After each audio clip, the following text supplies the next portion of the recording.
Hi, I'm Bart Hanson. I'm the owner and operator of CrushLivePoker.com. The following hand comes from our call-in show that we record at 4:45 p.m. Pacific Time every Monday. If you want to call in your hand, check out the phone number in the description. And then the effective stack, the small blind, was a little over $1,000. Okay. Everybody else was a little bit less than between 500 and 1,000, but they were out of the hand Okay. pretty quick. So I'm in the hijack. Yes, right. That's two off of the button, right? Right. I'm in the hijack, and I get pocket aces.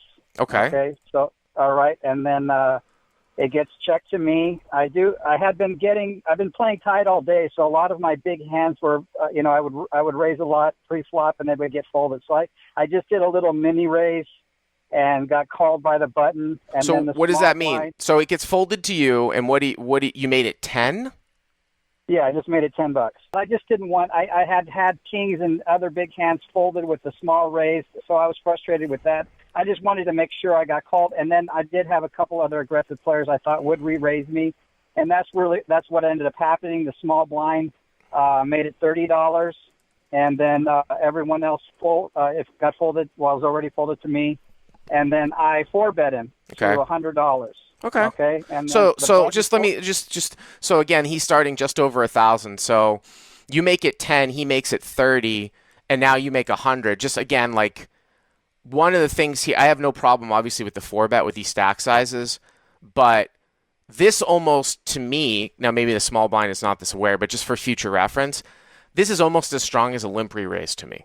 Like when a guy limps in and then if somebody raised and a call and then they limp re-raise, which is a play I hate.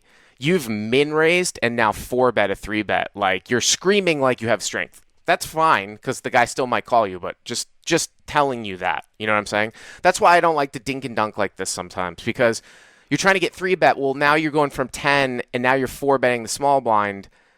Whereas like if you had just made it 20 to start, you have a much wider range than you do here. But anyways, you make it 100. Yeah, well, I guess if like you're saying, if I would have done a little bit stronger raise, and then came over the top with the four bet, it would maybe put some doubt in his mind that I'm really not even that strong. It could be like a bluff, a four bet bluff, But the fact that I kind of min raise, and that's a common move, the kind of the limp shove is very common. Right. So it doesn't put any doubt in his mind. I think he knows at that point I'm pretty strong. So you make it 100. Okay, yeah, and then he calls. Okay. So the pot's a little over $200. Yep. I think about 220. Okay. And then the flop comes Jack of Spades, Four of Spades, Queen of Clubs. I have a Ace of Spades and an Ace of Clubs. Okay. So I have a backdoor nut flush draw with the aces. Yep. Mm-hmm.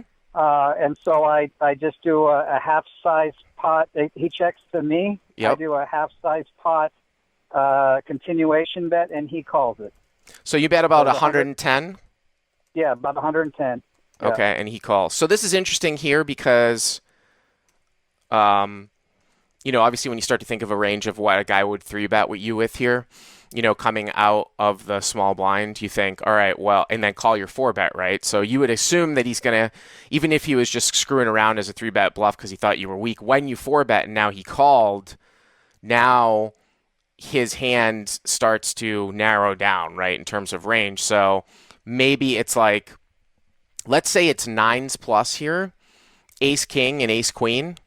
Now, if we give him that range and you look at the board here, the other thing, too, is that you have two aces in your hand, which means, ace king and ace queen are even less likely. Right, I'm blocking those, right. So, yeah. So when you bet 110 and he calls, if he's going to fold nines and tens, now maybe he won't always do that because he thinks you might have ace king with a half pot size bet, but just go with me here, just for the theory of it.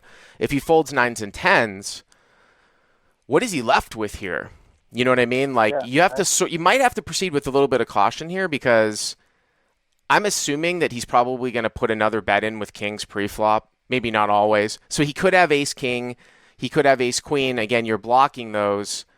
You've got the ace of spades in your hand, which means he doesn't have the nut flush draw. So, listen, like, I could actually even see a check back here on the flop sometimes because of the narrow range here of the 4-bet pot. Depending on how you think the guy is playing, like I said, you really look strong here.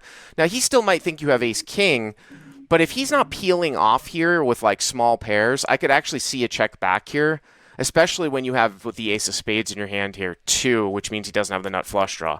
But anyways, you bet one. Yeah, no, and I'm with you on that. I didn't even think of that. I didn't think that's where maybe my mistake was. But I've been trying to use more pot control because I've been, I have been notoriously too laggy and too aggressive, and end up losing too much when somebody flopped a big hand and I'm betting out at them. Yeah. So I think with just aces, because a lot of things could beat it. He certainly could have had queens or jacks, and that would have been an easy thing for him to have. The range being very small like it is, that's almost like a third of what he probably could have. Checking back probably would have saved me, some money on this situation. Well, don't ruin it for us. Okay. I'm just telling you. I'm just telling you what I'm thinking. Because like I said, like if he's not going to piece off with 9s and 10s here, and you block a lot of the aces and the ace king, you got to think about your opponent's range versus your own range. And that's why this board isn't really, it's not the best board for you. And I would consider checking back flop. All right. So it's 420. Let's go to the turn. Okay. So Yeah. I half size bet. He smooth. He calls it. And then a 10 comes on the turn, which really made me nervous now.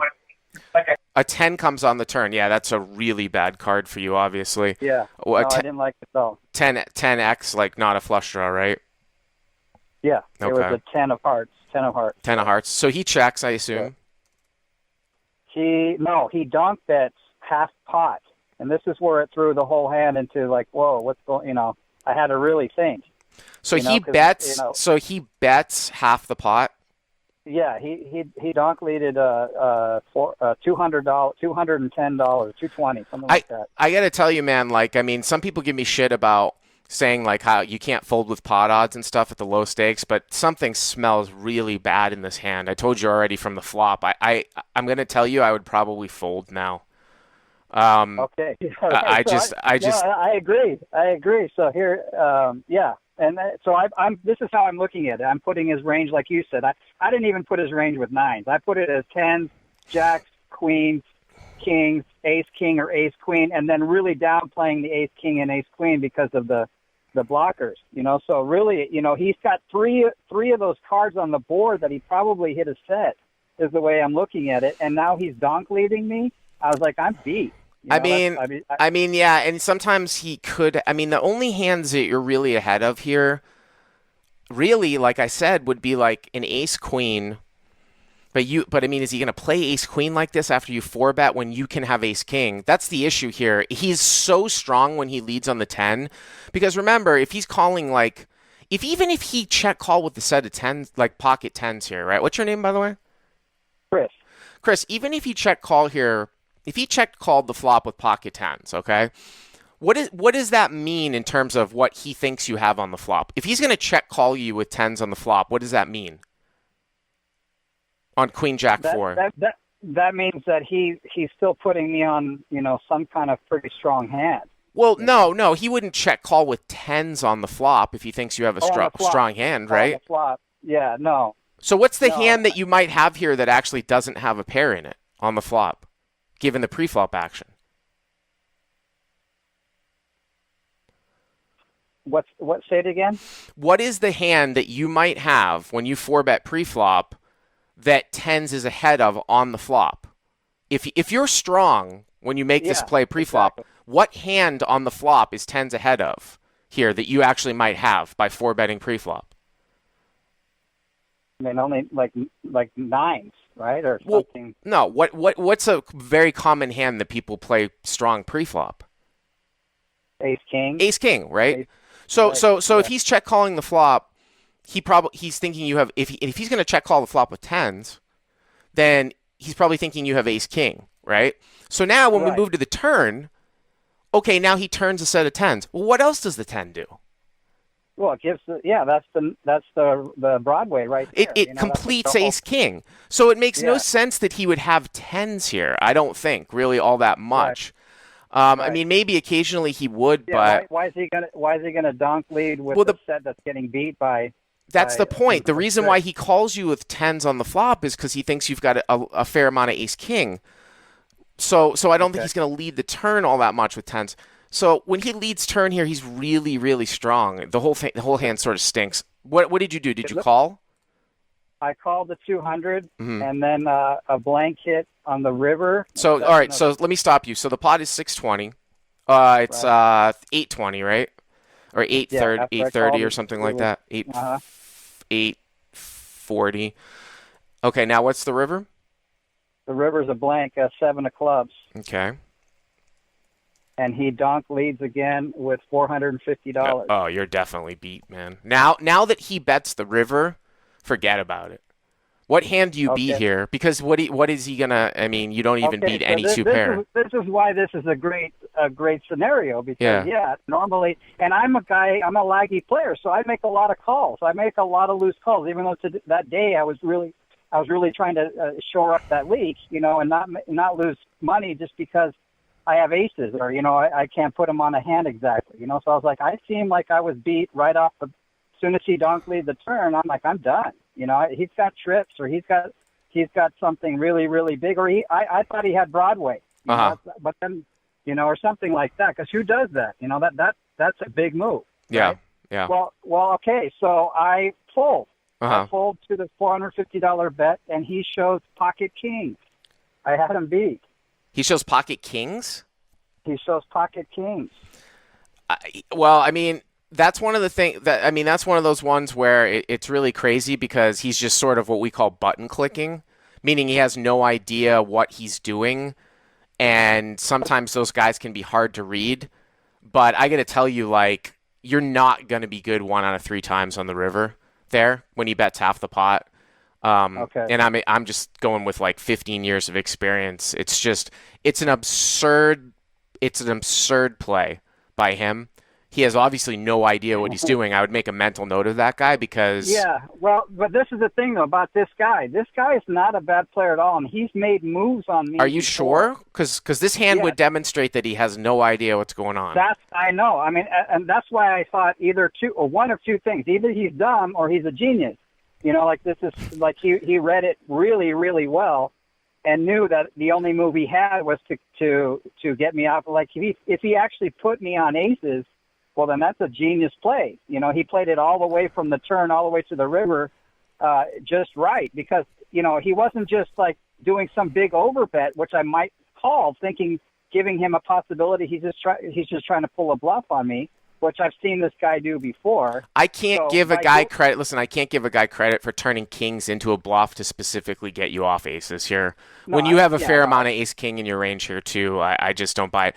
Thank you for the call, though. I think you're a first time caller. I really appreciate it, though. That's a good one. We'll put that one up on YouTube. Hey guys, if you like what you've seen here, please click on the subscribe button and you'll get notified every time we put up a new video. And if you want to check out crushlivepoker.com for the first month free, use the code YTA200. Click on the link right there.